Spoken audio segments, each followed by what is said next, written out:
बबनरावजी बारसे यांना शुभेच्छा देण्यासाठी आलेले आपले लोकप्रिय असे खासदार श्री रवींद्रजी चव्हाण साहेब,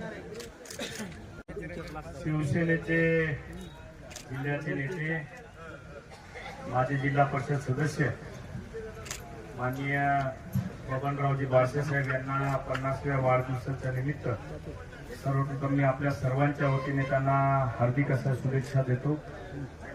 खरं तर बबनरावजी बारसे साहेबांचा आज 50वा वाढदिवस आणि या 50 वर्षामध्ये अनेक चढ उतारामध्ये त्यांनी आज 50वा वाढदिवस करत आहे। एक सच्चे शिवसैनिक म्हणल्यानंतर शिवसेनेमध्ये जी वेळोवेळची आंदोलनं असतील, जी संघटन बांधणी असेल, मी जेव्हापासून बबनरावजी बारसे साहेबांना ओळखतो, खरं तर बबनराव बारसे साहेबांचा स्वभाव हा शांत स्वभाव। खरं शिवसेनेमध्ये असा शांत स्वभाव कसा आहे ते मला कळालं नाही, बरोबर आहे की नाही? पण तरी शांत असले तरी तेवढेच आपल्या कार्यकर्त्यासाठी झगडणारे बबनरावजी बारसे साहेब यांना मी बघितलेला। जर दिसायला शांत आणि बबनराव बारसे साहेबांचा स्वभाव हे कुठेतरी नारळासारखं दिसतो, म्हणजे आतून नरम वरून गरम म्हणजे कडक। आणि वेळोवेळी जेव्हा जेव्हा मी बबनराव बारसे साहेबांचं कार्य बघत असतो तेव्हा कार्यकर्त्यासाठी झगडणारा माणूस म्हणून बबनराव बारसे साहेबांकडे बघितलं पाहिजे। आपल्या कार्यकर्त्याने कोणते अडचणी असेल मग ते आम्हाला रात्री 12 वाजता सुद्धा उठवतात की साहेब असं आहे, आमच्या या कार्यकर्त्याची अशी अडचण येईल, ते तुमचा फोन नंबर दिलो तर तुम्हाला फोन येईल। पण रात्री काही असो, पण कार्यकर्त्यासाठी लढणारा झगडणारा हा व्यक्ती आहे।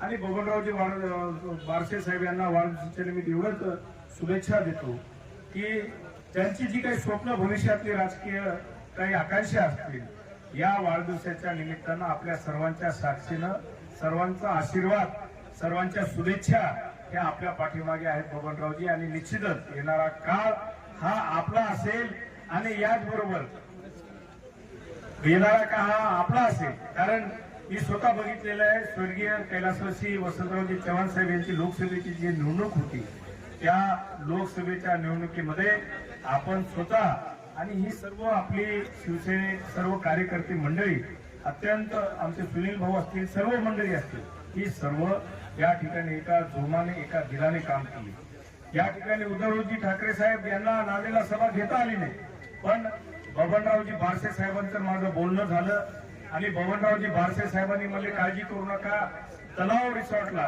त्या ठिकाणी उद्धवजी ठाकरे साहेबांनी वसंतरावजी चव्हाण साहेबांसाठी पत्रकार परिषद घेतली आणि पत्रकार परिषद घेऊन त्या ठिकाणी वसंतरावजी चव्हाण साहेबांच्या पाठीमागे सर्व शिवसैनिकांनी ठामपणे उभा टाकलं पाहिजे, हे सर्वांना सांगितलं, हे मी विसरू शकत नाही। त्याचबरोबर मी तमाम नांदेड जिल्ह्यातल्या आमच्या काँग्रेस पदाधिकाऱ्यांच्या वतीने माननीय बबनरावजी बारसे साहेबांना मी शुभेच्छा देतो, सदिच्छा व्यक्त करतो आणि भविष्यातले त्यांची जी स्वप्न असतील ते आपल्या सर्वांच्या साक्षीने या ठिकाणी आपण सर्व त्यांना पुढे नेण्यासाठी मदत करूया, एवढीच या वाढदिवसाच्या निमित्ताने सदिच्छा व्यक्त करतो आणि थांबतो। जय हिंद, जय महाराष्ट्र।